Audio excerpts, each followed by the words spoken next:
Salam sepak bola, teman-teman netizen atau warganet yang saya hormati semuanya. Welcome back ke konten terbaru dari channel YouTube Triple B. Dan di konten terbaru hari ini, saya mengundang seorang narasumber. Siapa lagi kalau bukan admin dari channel YouTube keluarga Triple B, yaitu Ibu Negara. Welcome Ibu Negara. Iya. Salam Persib. Waduh, baru saja mulai sudah langsung nih salam Persib nih. Iya. Ini channel yang netral loh. Gak apa-apa, kan saya sebagai narasumber kan, jadi saya mau selamin saya punya itu dong. Fans. Ya, fans Oke, gitu. fans. Oke, pertanyaan pertama nih Iya. kepada narasumber di konten ini. Gimana perasaan kamu setelah Persib bermain imbang melawan Persebaya? Di kandang Persebaya lo 2-2 lo. Bagus dong, dapat 1 poin Persib. Enggak, tapi saya enggak terima, Bung. Kenapa gak terima? Enggak, saya sih harusnya udah menang di dalam itu kemarin. Oke. Pemainnya udah menang karena udah 3 gol, tapi satunya nggak dikasih itu karena mungkin wasitnya nggak ini ya, mungkin nggak ceknya benar atau apa, jadi nggak kasih gol. Harusnya itu gol. Yang golnya Kakang ya? Iya, Iya, gol itu katanya handball ya. Iya. Padahal itu ball to hand, bukan hand to ball. Iya, tadi udah story-nya kita juga Iya, bilang udah jelasin, kan? iya, Iya, betul. bilang juga.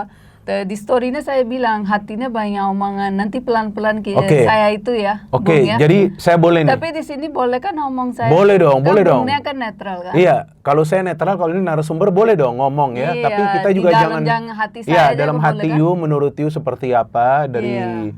sudut pandang you dan juga menurut keyakinan you seperti apa. Oke, jadi pada saat live juga komentari semalam teman-teman, memang saya sudah melihat itu seharusnya bukan handball Ramon. Kita cuma ketawa saja dan ternyata rame kan di sosial media, artinya memang wasit mengambil keputusan yang tidak sesuai dengan kejadian yang terjadi di atas lapangan dan tidak sesuai dengan law of the game. Iya. Dan saya pikir dalam hal ini wasit tidak teliti melihat tayangan ulang di VAR ketika kejadian di mana bola terkena tangan Ramon secara tidak sengaja. Karena sebelumnya terkena kaki dia dulu ketika dia coba untuk melepaskan tendangan salto. Baru kemudian bola itu secara tidak natural atau bola liar. Jadi ini bukan umpan Ramon Iya, kepada benar. Kakang, enggak. Secara liar, secara tidak terarah. Tapi ternyata lebih dekat kepada Kakang dan Kakang bisa melakukan finishing. Maka itu saya pikir di pertandingan-pertandingan yang besar seperti semalam, lebih baik pakai wasit asing saja. Karena wasit asing itu akan lebih teliti dan tidak harus selalu cek ke monitor di pinggir lapangan. Maka itu injury time-nya kan sampai 11 menit. Itu Dia babak kedua. sementara kalau udah gol, Lihat. Persibnya udah gol, Iya. langsung dia lihat layarnya ya kan, betul. mau pengen lihat. Kecuali yang gol pertama dia gak lihat. Walaupun Bojan Terus, udah bilang, lihat aja layar. Bojan bikinnya kayak gini, Iya. ya bagus juga kan? Iya, Ya, maka jadi itu. Iya. dia bilang kan udah kita ngerti kan? Yes, betul. Karena pada saat itu, pada saat saya live, Persik melawan Persib, saya sempat mengatakan, nih wasit seharusnya lebih teliti. Lihat lagi ke monitor di pinggir lapangan, langsung diserang saya. Akun IG-nya langsung ke Iya, akun benar. IG si Jas juga diserang juga. Dan juga yang waktu itu penalti. Kalau penalti itu menurut saya penalti. Karena Barba memang ada mendorong Iya, Bruno. itu kita juga terima Iya, kan? iya. Kalau saya lihat memang ada juga terima narasi juga. di sosial media bahwa seharusnya itu tidak penalti. Tapi kalau menurut saya teman-teman itu body charge yang 50-50. Jadi tergantung wasitnya. Dan sebetulnya wasit dari awal sudah play on. Tapi bayangkan lapangan kayak begitu kena juga gak kasih apa-apa. Iya, ada juga yang nggak kasih juga penalti. Bung, Iya, ya? ada juga. Kalau kayak kita lagi main, kita bilang oh ini harus kasih red card, tapi gak kasih. Iya, gak kasih. Kan ada juga yang ada malis itu dia cuma kasih yellow. Jadi ini tergantung wasit, tergantung persepsi wasit. Padahal wasit sudah bilang play Kemarin on. kalau Bung dia kasih red cardnya itu. Oh, gak ada malis. Wah, rame itu pasti. Itu pasti. Itu pasti rame. Iya, saya You mau apa? You kan lagi di sini. Enggak, saya nanti di channel saya omong Iya, sama omong, teman-teman. iya. Maka itu. Tapi Iya. ini yang nanti kita tunggu. Kan Bung Ren netral kan? Iya, kan netral. Nggak bisa ngomong kita. Banyak di Iya. dalam kan saya Nggak bisa. bisa. Saya Iya, sama Jas bisa bisa. omong sama teman-teman lebih Oke, dalam. tapi kalau wasit memang ada salah harus saya ngomong juga. Seperti Iya. yang baru saja saya jelaskan tentang handball dari Ramon. Dan juga apa ya tadi saya mau ngomongnya, lupa. Nah, artinya memang Lagi saya duduk jadi lupa ya. bukan, karena tadi ya memang nih Boboto nih pada lagi kecewa. Jadi ini juga salah satu Boboto yang kecewa. Jadi ngomong terus nih, saya lagi analisa tapi nggak apa-apa. Karena kita juga harus dengerin masukan-masukan dari para supporter. Tapi itu yang saya katakan tadi. Jadi jangan pada saat kita lagi live itu tiba-tiba kirim-kirim pesan, itu mengganggu sekali ke kita.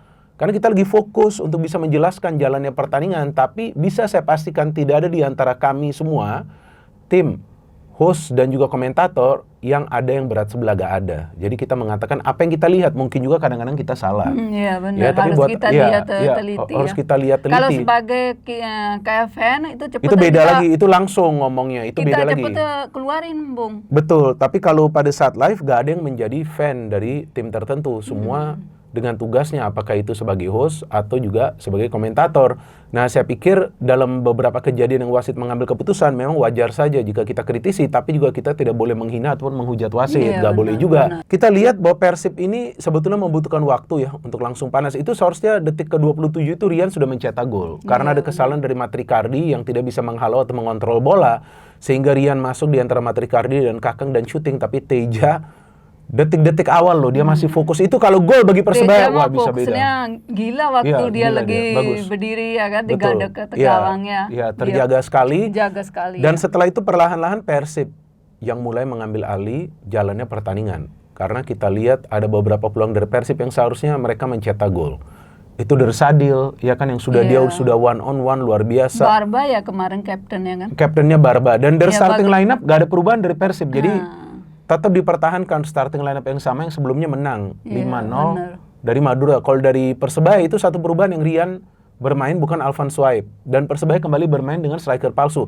Persebaya bukan artinya mainnya jelek, enggak. Tapi kalau Iya, dari segi game plan sebetulnya Persebaya itu kalah. Kenapa? Karena coba teman-teman perhatikan, para pemain Persebaya lebih cepat mengirimkan bola ke depan.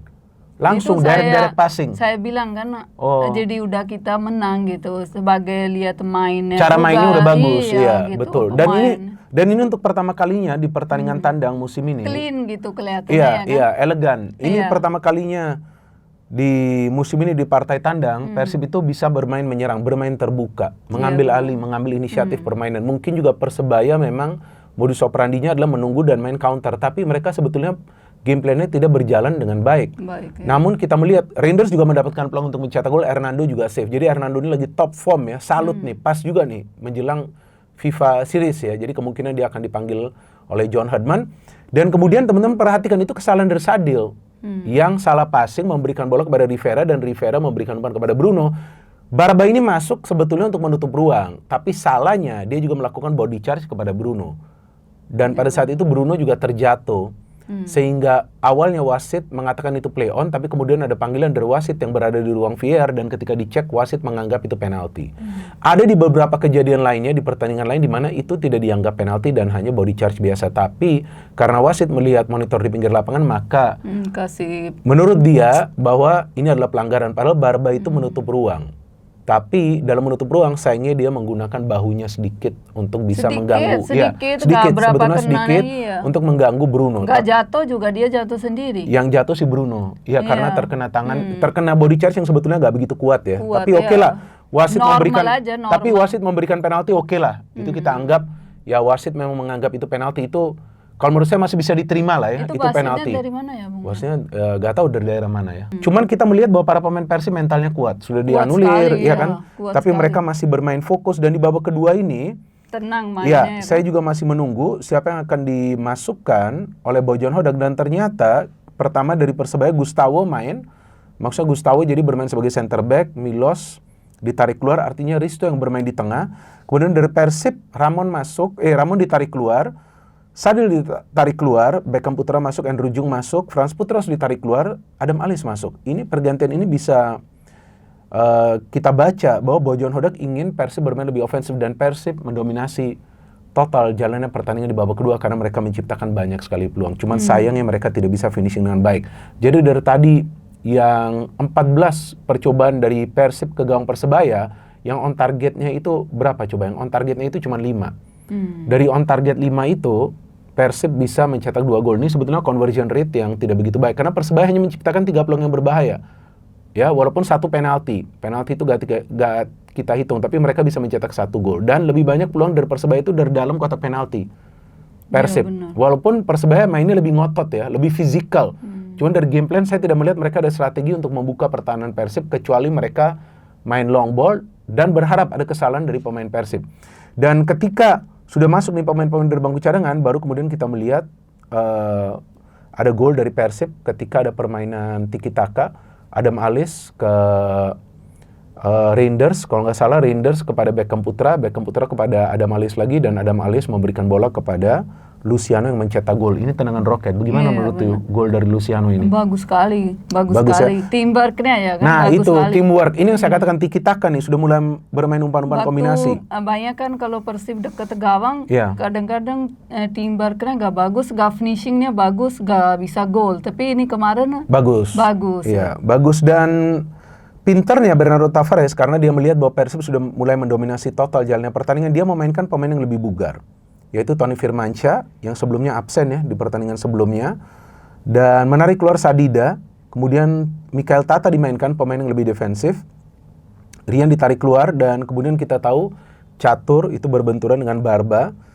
jadi Catur harus ditarik keluar, Koko Ari masuk, dan karena itulah, karena ada benturan di kepala, maka setiap tim mendapatkan jatah tambahan pergantian pemain satu lagi, ya, maka itu Persib bisa melakukan sampai 6 kali pergantian pemain, walaupun Persebaya tidak mengambil kesempatan itu. Kenapa ya itu adalah urusan banyak Persebaya. sekali ganti-ganti? Iya, karena tadi itu saya bilang, karena ada benturan di kepala di antara dua pemain, jadi menurut aturan ada tambahan pergantian pemain yang bisa dilakukan, tergantung timnya mau ambil atau enggak, tapi Persib ambil, dan Andrew Jung mencetak gol ini ya Bagus sekali. bagus, ini golnya bagus, Tapi dia di tiang jauh. hampir dia mau lewat bolanya, Hampir ya kan, mau tapi lewat. dia masuk ya kan. Iya, Keren dan sekali iya, ya. dan dalam hal ini sebetulnya terlihat Beckham ingin syuting tapi keblok Leo Lelis, kemudian Bergwijn juga syuting, terkena Hernando Ari tapi bola ke tiang jauh, dan di sana ada Andrew Jung yang mencetak gol. Sudah 1-2, ternyata Paulo Gali yang tidak bermain efektif ditarik keluar, Matos masuk. Artinya Persebaya punya lebih banyak pemain di tengah untuk melakukan pressing, dan ternyata dari counter Persebaya bisa mencetak gol ketika Tony Firmansyah bisa mendapatkan bola. Dia menggocek Reinders dan memberikan umpan kepada Rivera yang melakukan finishing. Setelah itu injury time sampai 11 menit, dan Persib hampir saja meraih kemenangan ketika Sergio Castro syutingnya terkena tiang. Ada sekali lagi dia syuting melenceng, dan masuknya Tom Hay. Gimana menurut you Tom Hay masuk? Tom Hay-nya bagus sih kerjanya ya kan. Iya, Semua bagus. jadi Iya. waktu kalau dia lagi main kelihatan ya kan. Kelihatan, bedanya kelihatan. Walaupun dari awal juga Persib mainnya sudah bagus, bagus tapi dengan juga. Tom Hay mendapatkan tambahan kreativitas, iya, kan? tambah. Dan dengan hasil imbang ini berarti Persib, ya itu dia Dia mendapatkan poin. passing-passingnya bagus, Bagus, ya kan. bagus. Iya. Sekarang kita tinggal tunggu pertandingan nanti malam antara Persija versus Borneo, ini menentukan sekali. Jika Persija menang, maka selisih poin mereka dengan Persib akan menjadi 1. Dengan Persib masih punya 1 match, dan jika Borneo menang Tapi berarti ini kemarin dapat ya Bung ya kita poinnya. iya dapat kan 1 kan? Oh, 1. Dapat 1, iya, dapat 1 poin itu. Jadi kita tunggu nanti. Tapi masih di apakah puncak kan aman masih kan? Ya, aman saya di puncak. hatinya lagi deg-deg gitu. Jadi masih di puncak kan? Masih. Ya, udah. Oke, kalau menurut saya man of the match dari pertandingan semalam itu, kalau saya lihat itu adalah Bergwijn. Luar biasa pemain ini. Dan dia bermain sebagai playmaker, posisinya pas banget. Dia punya fleksibilitas untuk bergerak juga, dan juga banyak umpan-umpan terukur yang bisa diberikan. Dan saya harapkan nanti ke depannya jika ada pertandingan besar, maka lebih baik wasit asing saja yang memimpin pertandingan. Bukan artinya saya anti dengan wasit lokal, tapi memang kita lihat bahwa wasit yang memimpin pertandingan semalam itu tidak begitu teliti pada saat dia sebetulnya sudah mendapatkan kesempatan untuk melihat kejadian dari monitor di pinggir lapangan. Dan saya menunggu nanti apakah nanti akan ada pernyataan dari komite wasit tentang wasit yang bertugas malam. Saya lupa namanya siapa. Saya pikir yang penting teman-teman sudah tahu juga namanya siapa. Iya. Saya lupa Tahu karena lah semuanya. ya karena saya gak hafal nama wasit. Buat masa apa? di Indonesia gak tahu, semua Iya, tahu. iya, maka itu oke. Jadi kita tunggu pertandingan selanjutnya dari Persib Bandung yang nanti mereka akan bermain di kandang sebelum nanti mereka bermain away ke Borneo FC, dan kita tunggu nanti pertandingan Persija versus Borneo FC. Ada pesan-pesan yang ingin you sampaikan sebelum I tutup? Buat teman-teman, ini aja saya punya channel aja jadi sport Apa? terus ya Bikin teman-teman. rame? Iya, rame aja gitu. Terus Bung punya channelnya juga. Ya, oke. Itu aja saya punya Oke. pesanan. Saya senang sekali teman-temannya komennya bagus. Komennya saya punya bagus. channel. Kalau Boboto sih saya lihat komennya Iya. masih dewasa lah. Iya. Ya kan? Masih dewasa, masih bisa menerima, walaupun kadang-kadang kesel juga kalau saya kritik, tapi sebagian besar masih bisa menerima ketika saya kritik Bayangkan Persib. ada yang pesan juga sama saya, kenapa suka Persib ya? Pemain-pemainnya bagus, kelasnya bagus Kelasnya gitu. beda, Iya, Persib, jadi iya. suka aja. Oke, Kenapa ya udah. salahnya? Oke, nanti di channel you dong you ngomong. Ini channel Triple B ini. Iya, Ini netral ini. Nggak apa-apa dikit aja Oke, kan. apalagi nggak ada salah kan? iya, nggak ada salahnya. Oke. Iya. Udah ya. Kan saya selesai. udah bilang sama teman-teman. Bungnya netral. Oke, Jangan pikir Ya, nggak apa-apa, ya satu timnya di ini. Iya. Enggak, dia netral Kita harus aja, fair Bung, ketika ya. kita memberikan komentar. Iya. Jadi Persebaya kita lihat dengan determinasi yang kuat bisa menawan Persib dan mereka mengambil kesempatan ketika terjadi counter dan Persib padahal sudah mendominasi jalannya pertandingan, tapi saya pikir 1 poin juga sudah bagus ya bagi Persib. Enggak, karena tapi mereka saya maunya 3 poin. iya. Ya udah kita tunggu nanti next match. Oke, udah itu tuh di sini kalau nggak nih nggak habis-habis. Iya. No hit, no politics, only football. Salam sepak bola. Bye.